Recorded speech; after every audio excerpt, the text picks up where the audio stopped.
Then she goes on, in the absence of such common shared ends, all that remains is the sheer arbitrary power of one will against another. Well, that's not a description of the market economy, that's a description of government. How else would we describe the exercise of power by a privileged class against peaceful people with the aim of expropriating and ordering about those peaceful people by that privileged class? That is the sheer arbitrary will of one power against another. Nobody forces you to buy a Twinkie, but governments do force you to fight in their wars and pay for their bailouts. Now, some people might call that sheer arbitrary power. In fact, now, a friend of mine has a good analogy. He says, if you want to say that, well, corporations are just as dangerous as the government, he says, well, think of it this way. What would alarm you more? And which call would you feel more comfortable hanging up on? An Apple computer marketing phone call or an IRS phone call? Then finally, freedom thus gives way to the aggrandizement of power and the manipulation of will and desire by the greater power. Well, again, this has the situation entirely reversed. It's government that does these things. If you've ever seen governments propagandize for war, they can get people hating people not only they've never met, but they don't even know where these people are on the globe. I mean, you want to talk about manipulation of will and desire by the greater power, well, she might start by looking first at the political class in which she reposes so much misplaced confidence. Then she says, in another one of her tweets, again, thinking that she's attacking me, so she doesn't even bother to take the time to figure out who I am or what my views are, even though she linked to my website, so she could have taken the 3 seconds to look at it. So she says, our main enemies, corporatocracy, American empire. Okay, well, what, right? Okay, so our would include me. So then what's your problem? But then her Twitter avatar includes the Obama 2012 logo. I mean, talk about being totally a captive of, here she is talking about the free market, brainwashes you into doing things you wouldn't otherwise do. And here she's somebody who's against corporatocracy and the American empire, and she's supporting Obama, who hands out bailouts like crazy, and who, if you ask him, well, you're going to bring the troops home from all these various countries, he says, we can't retreat into isolationism. So he's got the robot propaganda PC term down absolutely pat when anybody ever asks him a question like that. So my good friend Anthony Gregory, who, in one of the best essays I've read in a long time, said this about Obama. So now we actually come down to earth. Obama shoveled money toward corporate America, banks, and car manufacturers. He championed the bailouts of the same Wall Street firms his very partisans blamed for the financial collapse. He picked the CEO of General Electric to oversee the unemployment problem. He appointed corporate state regulars for every major role in financial central planning. After guaranteeing a new era of transparency, he conducted all his regulatory business behind a shroud of unprecedented secrecy. He planned his health care scheme, the crown jewel of his domestic agenda, in league with the pharmaceutical and insurance industries. Now, as for foreign policy, again, my critic seems to think that Obama is some kind of opponent of the American empire. But the American empire is the result of a thoroughly bipartisan foreign policy that's gone on for over half a century. Andrew Bacevich, who's sort of a conservative foreign policy analyst, had a good book last year called Washington Rules. And he uses this term, Washington Rules. I think it's a maybe more elegant term. I always refer to the bipartisan foreign policy consensus. But what he's basically showing is that the foreign policy difference between Hillary Clinton and John McCain is basically cosmetic. I mean, there's the fundamental assumptions behind it are really shared by both these people, and they're shared by the New York Times, the Washington Post, and pretty much all the major U.S. newspapers.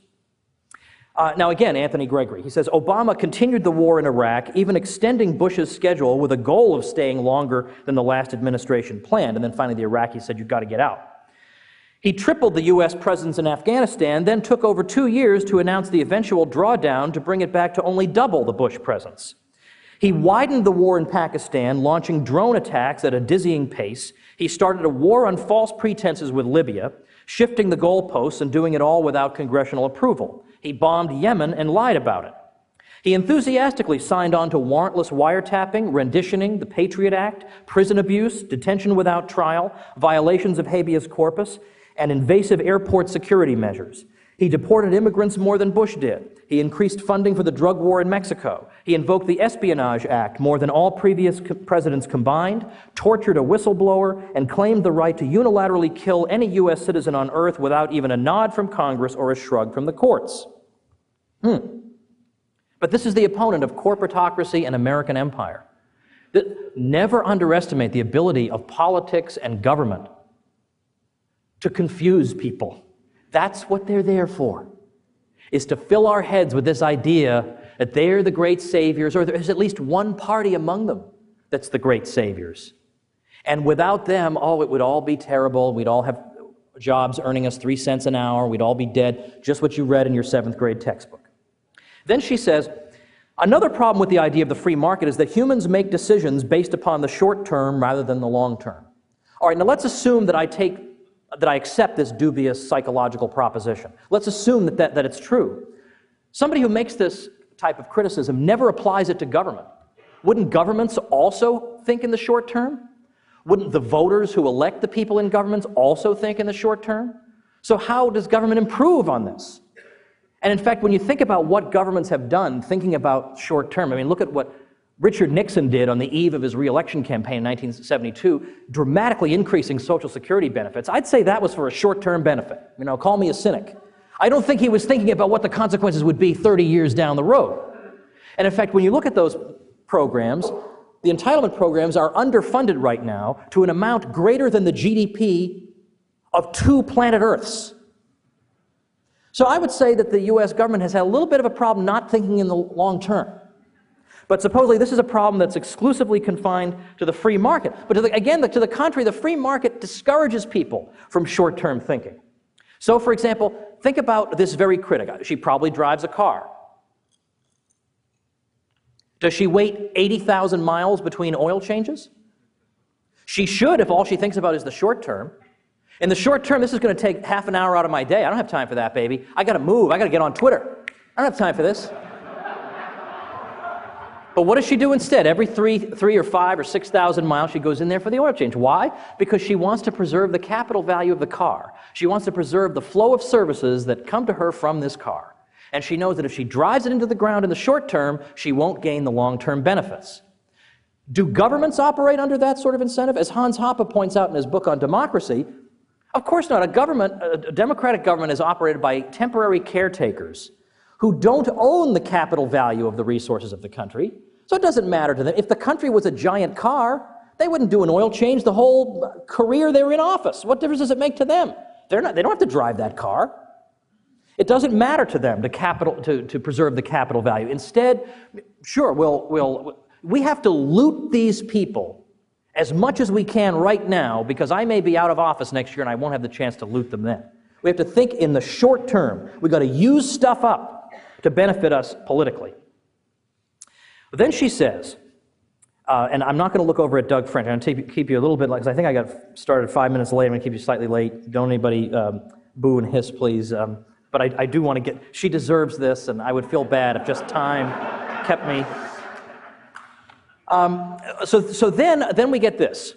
So supposedly there's this law. People think only in the short term. She says, this enables shrewd individuals or groups. And by the way, this is copied and pasted from other people's stuff that she just put there. This is not her own creation. Enables shrewd individuals or groups to manipulate markets and exploit individuals for their own gain. The invisible hand Smith described is either too slow or becomes too entangled to effectively make corrections to the market in sufficient time to prevent real long-term harm from occurring. Consequently, free market corrections can produce enormous misery for the many while they take their sweet time to correct the market. Well, all right, so we're told that groups manipulate markets and exploit individuals, though we're given no examples of this and no definitions of any of these terms. This antisocial behavior, we're told, causes the whole market economy to suffer, such that a wrenching recovery process is necessary. And these recoveries, because of the market, take too long and cause further suffering. Now, let's assume for the sake of argument that this is a coherent point that she's making. And with the relevant terms not being defined and a causal mechanism not even being hinted at, I rather suspect I'm ascribing more dignity to this position than it deserves. We're left to wonder why the economy is not in a constant state of recession. Don't we have greedy manipulators all the time? Why would we be in a recession only in a cyclical pattern? Why is there no curiosity about this? Nowhere in any of her tweets is any mention made of the Federal Reserve System. It's absolutely typical of conventional thinking progressives, that if an institution's been around for a long time, it must be pretty good. Now, their old slogan used to be question authority. Well, now it's question authority except the Federal Reserve, the U.S. President, the New York Times. Like, question authority except everybody who matters, pretty much. So nothing about the Federal Reserve. So our argument is that it's the Federal Reserve's intervention in the economy, in terms of money and interest rates, that sets the economy on an unsustainable path that ends in a bust, that has to end in a bust. And it's self-reversing. And this is talked about in any of the Austrian books, and my meltdown in 2009 was my opportunity to sort of explain this to the general public.